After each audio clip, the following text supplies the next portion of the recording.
একটি কোয়েশ্চেন প্রায়ই আসে বা শুনে থাকি আইইউআই ক্ষেত্রে, যেমন আইইউআইতে কেন ব্যর্থ হয় বা কেন ফেল করে, এবং আমরাও বলে থাকি আইইউআই করার ক্ষেত্রে যে এটা সাকসেস রেট হচ্ছে অনলি 10 to 12%। তো প্রথমত আসি সাকসেস রেট এত কম কেন বা কেন।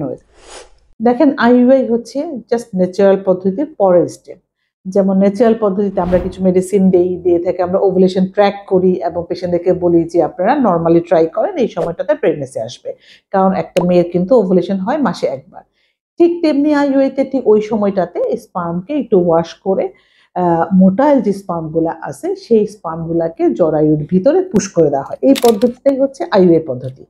কিন্তু ফার্দার যেমন হচ্ছে ফার্টিলাইজেশন, যে এমব্রায়ো তৈরি হওয়া, যে স্পার্ম এবং ওভাম বা এগ আর যে শুক্রকীট বা ডিম্বাণু যে মিলিত হওয়ার যে ব্যাপারটা, সেটা কিন্তু নিজেদের নেচারের মতোই।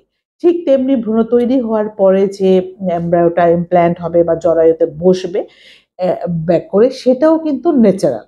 সেই কারণে দেখেন নর্মালি হচ্ছে আইইউআই এর সাকসেস রেট অনেক কম, এটা 10 to 12%, কারণ এই টোটাল প্রসেসটাই কিন্তু ন্যাচারালি হচ্ছে।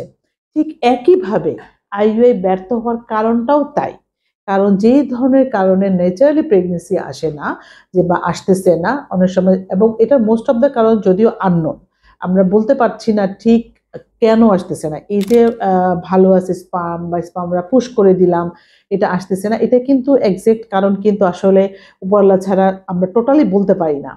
এই কারণেই দেখা যাচ্ছে যে আইইউআই করলে এটার ব্যর্থতার হারই বেশি, কারণ এটা জাস্ট ন্যাচারাল পরের স্টেপ, এবং আলাদা করে যে কোনো টেকনোলজি তৈরি করে আমরা ভ্রূণ তৈরি করি তা কিন্তু না, শুধুমাত্র স্পার্মটা পুশ করে দেওয়া যায়।